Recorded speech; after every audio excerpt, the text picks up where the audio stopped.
చేశాను నేను వైఎస్ఆర్ కాంగ్రెస్ పార్టీ తరఫున ఎమ్మెల్యేగా ఎన్నుకోబడ్డ నేను ఇవాళ అక్కడ ఉన్నటువంటి ప్రజలందరికీ ఎమ్మెల్యేని ఖచ్చితంగా అందరి యొక్క బాగోగులు చూసుకోవడానికి నా విధిని ఖచ్చితంగా నిర్వర్తిస్తా ఏ అధికారిక కార్యక్రమం అయినా కానీ పార్టిసిపేట్ చేస్తాను నాకు అలాంటి భేదాలు కానీ అవన్నీ కానీ ఏమీ లేవు ఖచ్చితంగా వారు అధికారులు కూడా ప్రజల కోసం పనిచేయాలని కోరుకుంటున్నాను కూటమిలో గెలిచిన 164 మంది ఎమ్మెల్యేల దగ్గరికి కూడా లోకల్లో ఉన్న పిఎస్ల నుంచి సిఐలు ఎస్ఐలు ఎంఆర్ఓలు ఆఫీసుల నుంచి ఇలాంటి అధికారులందరూ కూడా అంటే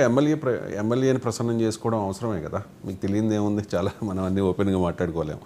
కానీ మీ దగ్గరికి వచ్చారా అలా సార్ వైఎస్ఆర్ కాంగ్రెస్ పార్టీకి ఎర్రగొండపాలెం అనేది బలమైనటువంటి నియోజకవర్గం ఈరోజు అక్కడ ఒక వార్డు మెంబర్ దగ్గర నుంచి sarpanch MPTC ZPTC MPP MLA అందరూ కూడా వైఎస్ఆర్ కాంగ్రెస్ పార్టీకి సంబంధించినటువంటి వ్యక్తులే ఎవరైనా కానీ అధికారంలో ఉన్నారనే ఉద్దేశంతో వీరందరినీ విస్మరించడం తప్పు వీరెవరికి సంబంధం లేకుండా వీరందరికీ సంబంధం లేకుండా ప్రోగ్రాంలో పార్టిసిపేట్ చేయడం వేరు వీరందరినీ విస్మరించడం వేరు ఇగ్నోర్ చేయడం వేరు వీరందరికీ సంబంధం లేకుండా మొన్న వారు పంపకాలు జరిపినటువంటి విధానం కానీ ఏ పదవి లేనటువంటి వ్యక్తులు అక్కడ పెన్షన్ డబ్బుని ఎలా పంచుతారు పెన్షన్ ఆర్థికంగా రాజకీయాలు ఏమైనా చేసుకోవచ్చు ఆర్థికంగా ప్రభుత్వం ద్వారా వచ్చేటటువంటి డబ్బు ఆ అధికారి పంచాలి తప్ప నాయకుడు పంచడానికి వీల్లేదు మా ప్రభుత్వంలో ఎక్కడ ఒక్క రూపాయి కూడా మా నాయకుడితోటి ఎవరిని పంపకం చేయలేదు చూడాలి మీరు తప్పండి ప్రోగ్రామ్ లో పార్టిసిపేట్ చేయడం వేరు పంచడం వేరు అప్పుడు వాలంటీర్లు కూడా ఉన్నది ఎవరు వైసీపీ నాయకులే కదా వాళ్ళు చేస్తున్న తప్పు ఇప్పుడు మీరు చేసిన తప్పు వాళ్ళు చేస్తున్నారు మేబీ ఇది తప్పు అంటే 2,65,000 మంది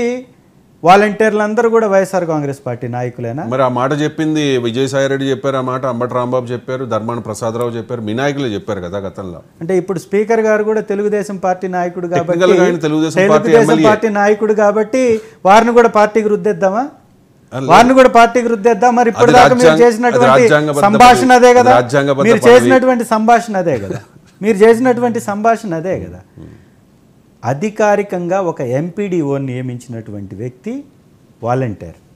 వాలంటీర్ ప్రభుత్వంలో ఉన్నటువంటి పథకాలను మాత్రం ఇచ్చేటటువంటి వెసులుబాటు వారికి ఉంది వారి ద్వారా పంచేం తప్ప నాయకుడు డౌట్ ఈ పెన్షన్ కార్యక్రమంలో మిమ్మల్ని ఇన్వాల్వ్ చేశారు వైసీపీ చేయలేదు అది ప్రభుత్వ ధనం ప్రజలకు ప్రభుత్వం నుంచి సంక్షేమ పథకాల రూపంలో వెళ్లే ధనం కాబట్టి ఖచ్చితంగా ఎమ్మెల్యేల పాత్ర దానిలో ఉండాలి ఇది చాలా అభ్యంతరకరం చంద్రబాబు నాయుడు గారు తేల్చాలి వారే నిర్ణయించుకోవాలి ఎందుకంటే వారు మాట్లాడేటటువంటి మాటలకి గ్రౌండ్లో జరిగేటటువంటి వ్యవహార